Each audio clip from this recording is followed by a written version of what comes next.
बस अब बहुत हो गया, इसे रोकना पड़ेगा, नहीं तो पूरा शहर बीमार हो जाएगा। ये वीडियो पूर्णिया बस स्टैंड का है। सिर्फ 15 सेकेंड में इरिटेशन होने लगी होगी आपको भी। तो सोचिए कि जो लोग घंटों बस स्टैंड पर रहते हैं, काम करते हैं, उनकी क्या स्थिति होती होगी। नमस्कार, आप देख रहे हैं GP9 टीवी और मैं हूं आपके साथ डॉक्टर गौतम पांडे।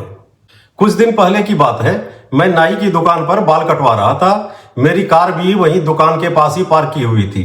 तभी एक नवयुवक भी बाल कटवाने दुकान पर आता है।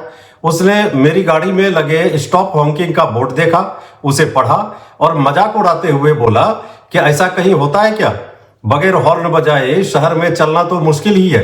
पता नहीं किसकी गाड़ी है जो ये बोर्ड लगाया हुआ है, आदि आदि। वैसे तो मैं उसे जानता नहीं था और ना ही वह मुझे जानता था, इसलिए मैं भी चुप ही रहा और कोई जवाब दिए बगैर वहां से निकल आया, क्योंकि मैं उसकी बातों से समझ चुका था कि वो इसका कारण समझने के मूड में नहीं है। मैं तभी से सोच रहा हूं कि कब इन लोगों को समझ आएगी कि भाई हॉर्न बजाने से कितना नुकसान होता है।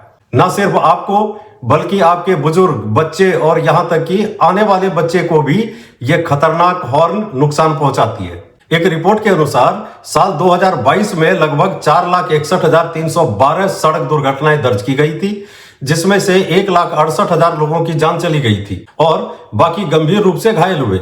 जान गंवाने वालों में लगभग 50,000 बाइक चलाने वाले थे।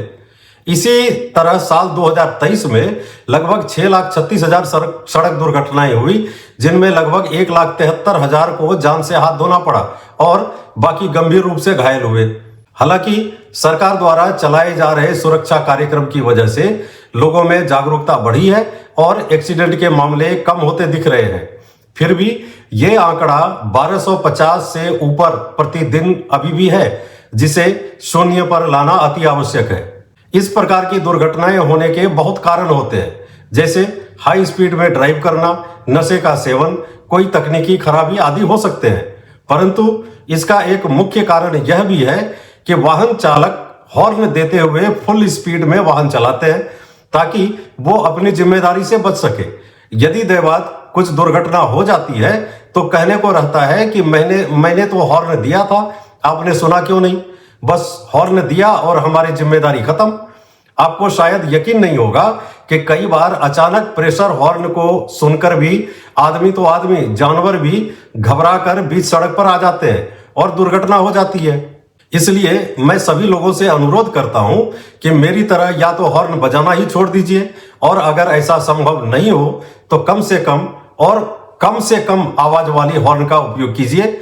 वैसे भी प्रेशर हॉर्न पूरी दुनिया में बैन है और इसका उपयोग कानूनन अपराध भी है।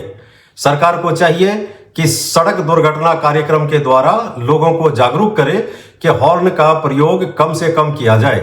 प्रेशर हॉर्न पर तो जुर्माना लगना ही चाहिए। आइए एक नजर डालते हैं कि हॉर्न बजाने के क्या क्या नुकसान हैं। यह जानकारी आपकी आंखें खोल देगी और आप सोचने पर मजबूर हो जाएंगे कि इतने दिनों तक हॉर्न का इस्तेमाल कर हमने कितना बड़ा नुकसान किया है।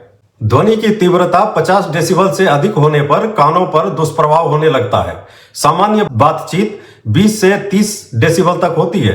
निरंतर शोर के बीच रहने पर कान के भीतरी भाग की तंत्रिकाएं नष्ट हो जाती हैं। 40 डेसिबल से ऊपर की तेज और असहनीय आवाज को ध्वनि प्रदूषण की श्रेणी में रखा जाता है। सबसे पहले संयुक्त राष्ट्र संघ ने सन 1972 में तेज और असहनीय आवाज को ध्वनि प्रदूषण की श्रेणी में रखा है।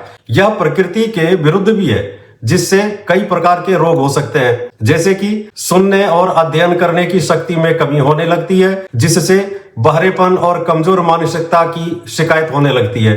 नींद नहीं आने की शिकायत होती है। परिणाम स्वरूप चिड़चिड़ापन और ब्लड प्रेशर बढ़ने लगता है। इस वजह से मनुष्य पागल भी हो सकता है। हॉर्न का आंखों पर भी बुरा प्रभाव पड़ता है। आंख की पुतली का आकार छोटा होने लगता है, रंग पहचानने की क्षमता में कमी होने लगती है और रात में देखने की क्षमता में भी कमी होने लगती है। नवजात शिशुओं पर भी प्रभाव पड़ता है। गर्भ में पल रहे बच्चे के हृदय की धड़कन तेज हॉर्न के शोर के कारण तेजी से बढ़ने लगती है, जिससे बच्चे में जन्मजात विकृतियां और कई अन्य असाध्य रोग हो जाते हैं। इतना ही नहीं, पशु पक्षियों को भी समस्या होने लगती है। इससे उसके खाने पीने में, प्रजनन क्षमता में, रहन सहन में काफी बदलाव आ जाता है। मनुष्य की तरह ही जानवरों में भी बहरेपन की शिकायत होने लगती है। ये जो कुछ बातें हमने बताई हैं ये तो बहुत कम है।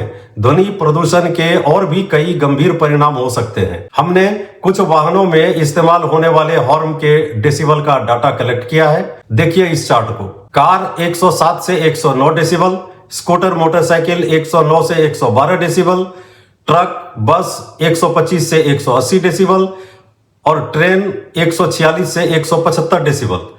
आपको यह भी बता दूं कि ये सभी आंकड़े सिंगल हॉर्न के हैं। डबल हॉर्न में 3 डेसिबल और बढ़ जाता है। अब आप ये सोचिए कि कान को चाहिए 20 से 30 डेसिबल और हम उसको सुना रहे हैं 107 से 180 डेसिबल। कितना झेल पाएगा कान? बहरा तो होना ही है। इसलिए अगर आप अपने परिवार और पर्यावरण की भलाई के बारे में सोचते हैं तो आज और अभी से हॉर्न बजाना छोड़ दीजिए या जितना हो सके कम से कम इस्तेमाल कीजिए। हमारा पर्यावरण, हम और आप सपरिवार स्वस्थ और तंदुरुस्त रहें, इसी कामना के साथ आज आपसे विदा लेते हैं। जल्द ही किसी और खास मुद्दे पर आपसे फिर मिलेंगे। ये जानकारी आपको कैसी लगी हमें कमेंट बॉक्स में अवश्य बताएं। इस वीडियो को अपने परिवारजनों और दोस्तों को जरूर भेजिए ताकि उनकी भी जागरूकता बढ़े। अगर आपने अभी तक मेरा चैनल सब्सक्राइब नहीं किया है तो आपसे गुजारिश है कि अभी कर लें और नोटिफिकेशन भी ऑन कर लीजिए ताकि मेरा वीडियो सबसे पहले आप तक पहुंचे। धन्यवाद। To protect your city from noise pollution, stop honking. For your children, save water, save life.